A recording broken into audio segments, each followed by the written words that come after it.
All right. Welcome to Real Fridays, Brock. Ernie, thank you for being here. Thank you for joining us. Should we do some introductions? What do you think? Yeah, sure. Yeah, Ernie, thanks for agreeing to come on here. Sorry for Rick's tardiness, but he'll be on shortly as well. But yeah, can you give a quick intro to our listeners that may not have seen you around before? I'm an old guy. I've been around for a while. I started HomeBot in 2015, and then I left HomeBot in 2022. Just came back about 6 months ago. Welcome back. Thank you. Before that, let's see here. I had actually sold a company to Realtor.com and ran their R&D for a few years. And then before that, believe it or not, I owned a small brokerage in Telluride, Colorado. So I've been a licensed real estate broker for 25 years. Nice. Thanks for coming on. Yeah, NewZip has worked with HomeBot on some of our largest partners over the last couple of years. So gotten to know Ernie a little better through that kind of channel partnership and working with his whole team. It was exciting, really exciting to our team when you came back. Dude, it started late. It's all right. Party started. Real Fridays has officially started right now with Ernie Graham. We love it. This is great. HomeBot. So I apologize for being late. This was terrible. I apologize. I had a technical glitch. But I'm really glad that Brock had suggested to you to come on. This is great. Sorry about that. Sorry to interrupt. No worries. Great to have you. That's how we roll, man. That's how we roll. Ernie, you were just about to tell us what has changed and what hasn't changed in those 25 years. So you were talking about all the way back to Telluride. Bring us forward to today. What's something that comes to mind that's changed a lot, and what's something that comes to mind that just hasn't changed at all? I was just having this discussion a month ago with my co-founder, Ira. He said something that really, really caught me off guard. And Ira doesn't talk a lot, but when he does, you better lean in because it's probably something profound. He said basically, the consumer's experience with finding properties hasn't really gotten any better for 25 years. Yeah. I said, say what? Yeah. And he goes, yeah. He goes, 25 years ago, he goes, you could go into a market and find a great real estate agent and sort of tell them what you were interested in getting. Like, oh, I want a quarter acre in this area of town. And they would understand that there aren't quarter acre lots in that part of town, but they sort of understood and they could interpolate that you just wanted a big lot in that part of town. Mm-hmm. And he made a good point, and I've really been leaning into this, which is the age of filtered search sucks. People aren't buying smarter, selling smarter. People aren't finding a better home. They're not happier in their home. They're not, and so, not to take a dig on Zillow or the whole portal industry, but the truth is that a great real estate agent then still has not been replicated online today. And then he said something. He said, the large language model is our first crack at actually being able to emulate what a great agent was already doing 25 years ago. Like a super tailored, personalized series of recommendations based on articulated criteria or nuanced criteria. Because like you said, if you said, I only want 1 acre lots, and there aren't any, 1 acre lots, but there are 0.6, 0.7, 0.8 acre lots that kind of sort of, relate or are nuanced to what the consumer had originally expressed what they wanted. I agree with you. I think that's smart of your partner to emphasize that, and that's the direction that you're leveraging that. I mean, it's kind of like old tech, new tech. I mean, Zillow literally emulated the way that people looked for homes. I mean, my father started a mortgage company in 1976, and literally, he used to say this all the time. It's the same. I mean, he passed away a few years ago in 2019, but he said literally up to the point when he passed away, he said, Ricky, it's the same. It's the same. They go to the local guy who knows where the local bakery is, who knows where the businesses are, where the traffic patterns are, what parts of town are a little bit not quite great for raising families. It's hard to quantify these metrics unless you've lived in the community. And he's like, no technology in his mind, no technology really replaces that, which is why he never saw Zillow as quote unquote a threat. But Yeah, I think, there's that. It's obviously subjective, but it's just, even if you just like look at the empirical approach, it's like filtered search sucks. We tap out at about 3 or 4 filters. It's like, okay, slider, I got 2 results. Okay, slider, I got zero results. And it's just not the way we're built. We just want to freely express. And I think that's where there's a tremendous opportunity to actually emulate that kind of help, where you can just simply talk to the machine and say, hey, this is what I'm looking for. And the machine's going to be able to curate and find listings like that agent from 25 years ago. I'm not saying that's based. I'm just saying the search experience. Well, the agent did themselves a disservice in that period of time, at least in my personal experience, and I'm only one guy, but the very first home I bought, I was already working at a mortgage company. So it was like, well, who's our highest performing agent? Like, let me talk to the best. Yeah. Right. But that person did exactly what you're talking about. Just signed me up for an MLS feed to my inbox and said, let me know if you see anything you like. It's like, what? Exactly. Okay. I'm sure they were an expert and are, but like, then I'm on my own anyway, poking around. You might as well go to Zillow. Why would you go to that agent's IDX? Right. And that was my first experience. That was my introduction to having an agent. And so everything from then on was sort of colored by that experience. And I was like, what is going on here? I got to do all this. Like, I'm an agent. I'm an agent, and I invested in technology, owning a brokerage. I did the same damn thing. Right. Yeah. And it's all this, it's like this fascination with this top of funnel aperture. It's like, oh, I need thousands and thousands and millions of people that are clicking and doing all these things. And then you just blow the fidelity out the door of the experience. And the next thing you know, and by the way, it should come as no surprise that for the most part, the real estate industry anyway is a slave to margin pricing from the likes of Zillow and all the other portals that are taking a piece of the action. Right, Brock? I mean, that's where we are.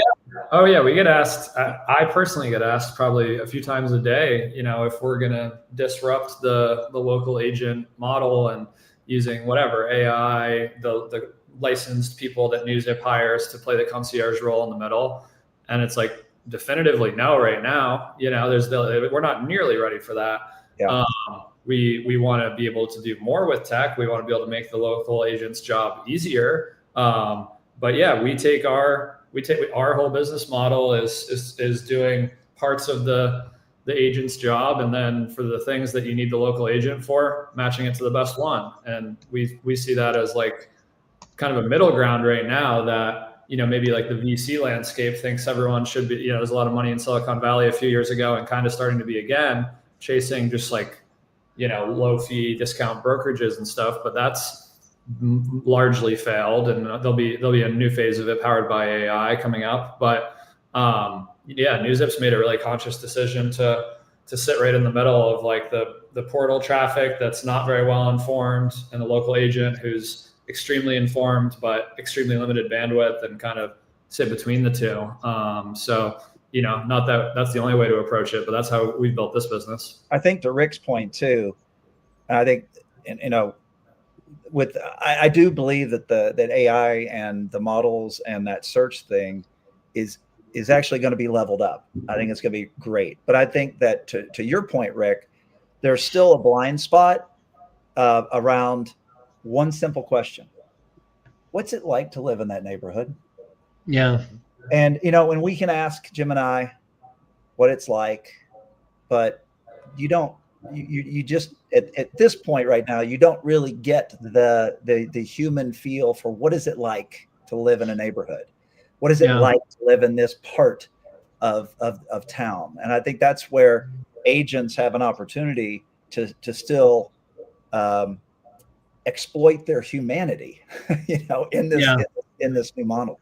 Well, there's enough data repositories on reviews and Nextdoor apps and different. So if there's if there's like a, an AI, API that ends up sort of pulling and extracting data in some sort of monolithic way across these repositories. Just think how much data all those Nextdoor apps, and my car got broken into, or this person keeps knocking on my door, like, who is he, or who's this person? There's enough data out there, like in the ecosystem of data that's being shared freely. It's a matter of aggregating it and then being able to sort of present it, digest it, and present it to consumers based on, consumer inquiries. So what's the smile on your face, Jeremy? Talk to me. Ernie, Rick, I've been pitched over the years, probably less than 5 times, but more than one, adding social commentary to listings, right? So there are a bunch of entrepreneurs or startup folks who think, well, social media is one way of crowd networking, crowdsourcing knowledge about various things. You see people do it all the time on Twitter. I'm writing a paper on this. Tell me your experience, or does anyone know anyone in this? Reach out to me, type of thing. So to me, social media seems like largely more problematic for human nature than helpful. So I don't know that this would actually work, and it would probably become more of a cesspool, just like Facebook is. But it is a real thing. To Rick's point, why not just put comments on listings and let people from the neighborhood tell their story? Well, there's a reason. Well, no, there's a reason for that, right? Yeah. And actually, this is where I think that, and where I get really excited about sort of the next. So sure, I'm super pumped about AI. Everybody is, right? We're actually in the AI hype fatigue phase right now. Yeah. But something more simple, like how to bring a search experience, which has traditionally been bear hugged by the real estate world, how to bring that in a compliant and new way to the lending world, how to get these two parties working together, because this is where I feel like that, it's like almost like the together you stand, divided you fall aspect. Right. But being able to bring both of those parties together around this thing we call search, I think is a super powerful concept. And frankly, that's where, for the last 6 months, actually for the last a year and 6 months, I've really been focused on at HomeBot, is to bring that search. If you're willing to share more about that, something that Brock and I worked on before we left our respective roles at Rocket was why we can't do a better job personalizing search with your pre-approval. Can you speak at all to what you're doing in that area and how we should be informing search with active verified approval, pre-approval metrics from individual customers? Yeah, well, I mean, the way that the first piece is what you're alluding to in terms of the strict controls that MLSs have around the display of data and what you can and can't do. So that cute idea around allowing comments on there, prohibited. You can't do that. Right. Yeah, exactly. There's some sane wisdom to that, insofar as that the listing agent doesn't want an uncontrolled bunch of mean tweets, yahoos, on his or her listing, right? Yeah, sure. Say it's their listing, they should have at least control over the display of that. And so the MLSs do a great job of sort of enforcing that, but they really enforce it at a very, at a pretty tight level, because they're trying to be uniform, all that kind of stuff. So what HomeBot has done is that we actually went and got licensed in 50 states and we're members in a few hundred MLSs. And so the first trick is how to innovate in a compliant way, right? And so I won't get into all that, but I would just, flag that for all you MLS compliance folks watching this, watching this podcast today in a compliant way. But the way that we're starting to build into this, a couple of things. First of all, there is content in the MLS that's hiding in plain sight.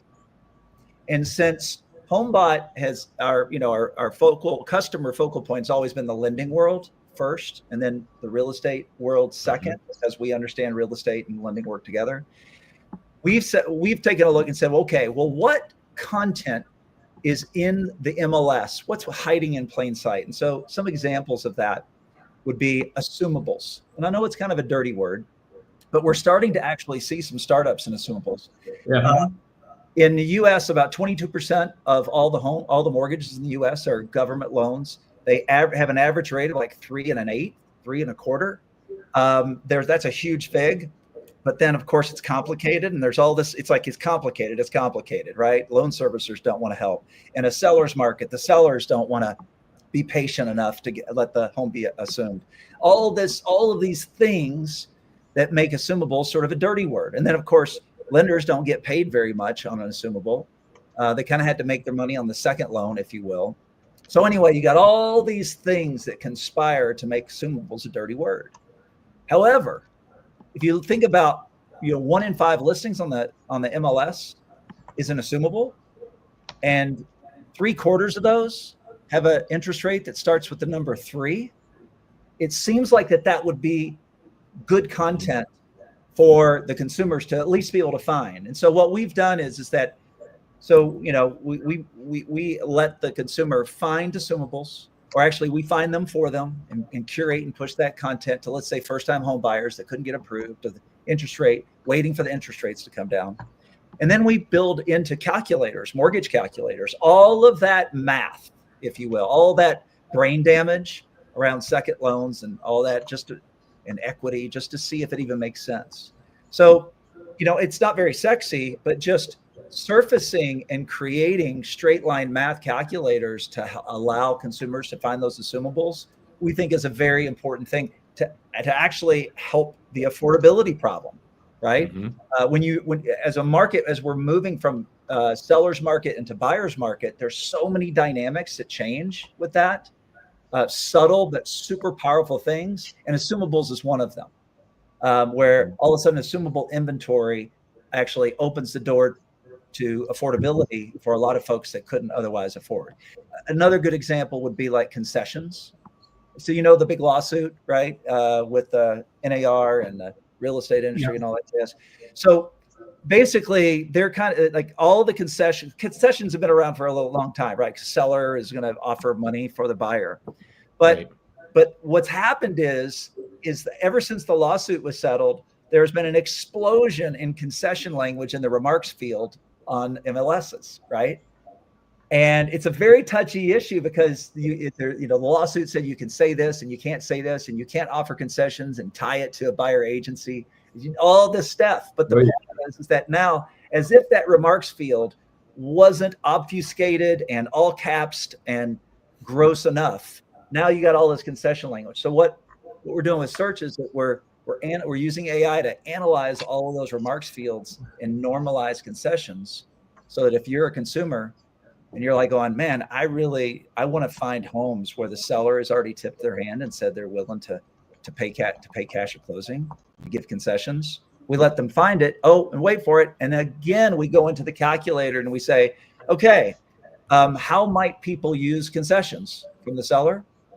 And we go, maybe you could use that as a buy down. So we do all the buy down math with them too. And it's shocking to me that there's not more search experiences that are simply surfacing that stuff that's in plain sight. But for the lender, this is magical, right? Because for the lender who's a part of this experience, if you really want to understand how to do a buy down, you're not going to talk to the agent. You wouldn't even talk to the lender. If you really want to figure out how to do an assumable, you're not going to talk to the agent. You're going to talk to the lender. So these are just a couple of ways where we're saying, okay, how can we put some interesting reveals on search that create great opportunities for lenders to better engage with their clients and their prospects, and are actually helping to move it to transactions, right? Yes. Yeah. Not just search for search's sake, for eyeballs' sake, for advertising sake. What is it? A third? I've heard everything from a third to a half for a lot of top producing lenders of their deals involve buy downs. Yeah. And yet there's no buy down math in any mortgage calculator on any of the major portals. What? It's crazy. But anyway, that's sort of like, and I know that, like I said, it's like, so we are using AI to sort of analyze all those and normalize, but at the end of the day, it's really about how can we curate and find curiously interesting listings for you without you having to go in and put a bunch of filters in and do all that jazz, right? So we're really heavily investing in sort of inverting. It's not about search, it's about discovery, it's about curation. How do you get the home to find the consumer? And I think that when you put that financial slant on it, that's where you start to solve some affordability issues. I agree. I think also, I'm sorry. Go ahead. No, I was just going to say, Rick, I think people overdo and overthink how customized or how personal it needs to feel. I've been using this example a lot lately, but like just went and leased a new car not that long ago. It's mine. My wife feels like we customized it, but how many choices did we really make? About 4: model, trim, monthly payment, and a little bit around, do you want this package or that package for Sirius and a moonroof or not? Like, we didn't make that many decisions. I got a new iPhone. How many decisions did I make? I made about 3 decisions. Yep. Size, model, color. It's like, I think we can do a better job just giving the consumer a little buy-in into the process, and it doesn't have to be 75 bespoke things about their life. It could be 4 or 5, and we could be doing a really good job versus what their expectations are. So anyway, sorry, Rick, you were going to say. No, what confused me a little bit, like on your website for home search experience, I'm assuming that's the search product you're talking about, or is it this, or you're talking about another search product that you haven't released yet? No, it's what I was just describing is in the water and working today. It's in the water and working today. Got it. So my question is, like, in an era of free services, right? I can just log in and just start searching properties using Zillow or something, right? On your side, I have to book a demo to be able to view this particular feature. Is it something that I have to pay for, or is it just something connected to the HomeBot experience when I, as a loan officer, or like how is this monetized, and how are you? And is monetizing it a barrier all by itself? Oh, great question. And so this is a huge. I think this is a really important theme. It's the difference between public search and private search. So when you're poking around on Zillow, you got to be careful, because if you hit the wrong button, your phone's going to ring and your email's going to blow up, right? And let me give you an example to answer your question, public, private. When most real estate agents, when they buy a lead from Zillow, the very first thing they do, Rick, is create an account on their IDX site. They don't want you searching up on Zillow anymore. They want you searching because they have all the content right there on their IDX site. Now, for you, Rick, the advantage of poking around on that IDX site is that it's actually kind of a private thing. You don't have the portal, if you will, harvesting your eyeballs to the highest bidder every time you click on something. You are now in a closed, you're in a closed environment where the only person who can see your clicks is that agent, right? So it's significantly less dangerous in that private context. So to answer your question with HomeBot, so we provide private search experiences to lenders, and actually we sell our product to agents as well, where their clients, their prospects, they say, here is a private search experience, not a public. So when you're on our website, no consumer can actually go and just look at HomeBot on their own. They can only look at a HomeBot that's provided to them via a lender, a real estate agent, and we just launched into title and property insurance agents as well. But they're all private walled garden experiences. Yeah. And are these solutions that a mortgage company would purchase or subsidize this and then provide for any and all realtors that want to maybe sort of be connected to that, without any obligation of giving them deals from a compliance standpoint, but just giving them access to a solution that they then can reciprocally, have a non-binding kind of relationship?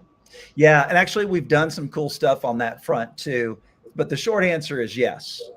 So the two ways that it can play out is that if a lender is using HomeBot, we don't charge for search. Matter of fact, if they don't want to use search, they can turn it off. But nobody turns it off.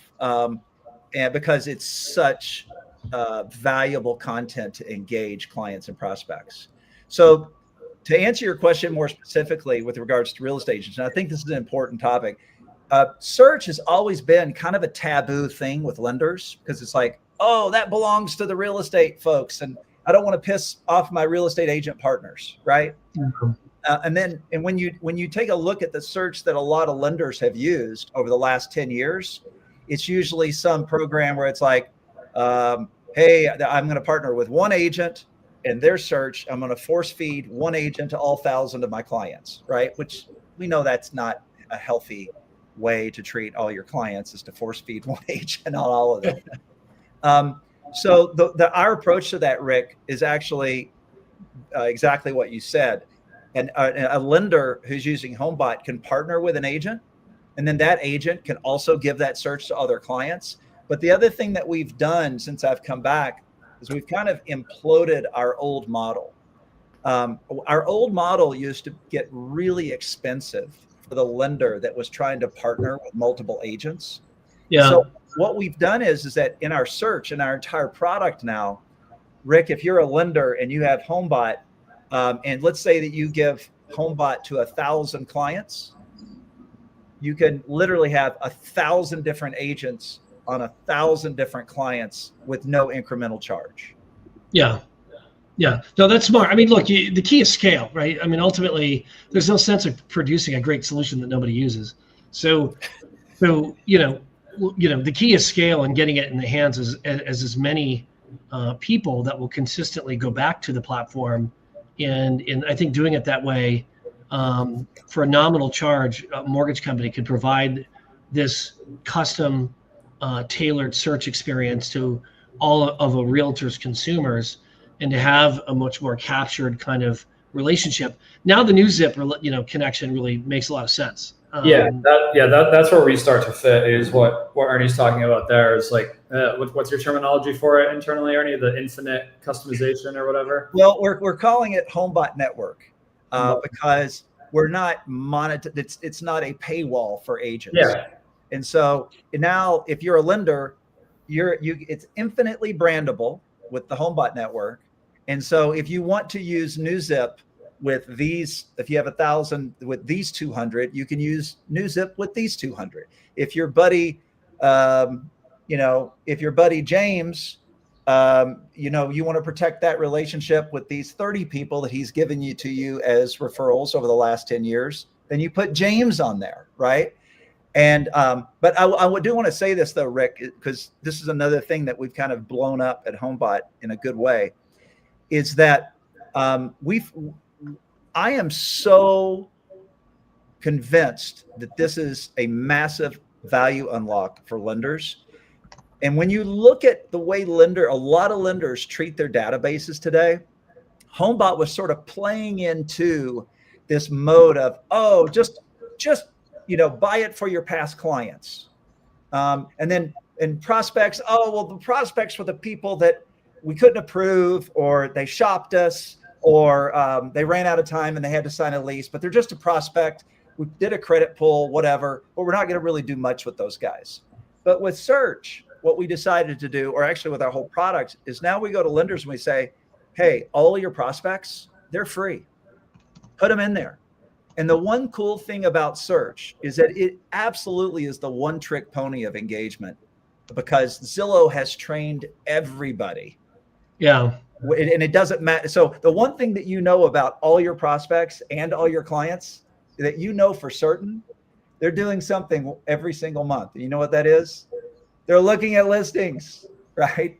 And it's like, you just look at all this situational stuff. It's like, they're a renter and they're dreaming about owning a new home, or they just bought a new home and now they are looking at listings to get ideas on how to remodel, or they've got equity and now they're looking at pulling cash out and buying an investment property, or you know, or then they become a seller. In other words, there's always a reason to be looking at listings now in that home ownership cycle. And that's why I just wanted to point out is that we think that lenders have a massive opportunity with what I think is, I'm going to guess it's probably 75% of your database. That only, so I heard someone, we've been looking and asking a lot of customers, it's like, it runs about 1 out of 4 credit pulls close, and the other 3 are prospects. I call them dead canaries. Yeah. So, and there's these massive swath of contacts in these databases, the lenders' databases, that they're like, they shopped me. They didn't approve. Right? They bailed on the deal. I hate them. Yeah. And so Right. we're just like going, we have created a search experience that curates and is amazing. Give them that thing for free and answer the phone when they call. Yeah. Well, I have to drop off. I'm sorry, Ernie. It's always a pleasure to see you. I know you guys will keep talking, but great work and always fun catching up. So I'll talk to you soon. Good stuff. Take care, guys. Have a good weekend.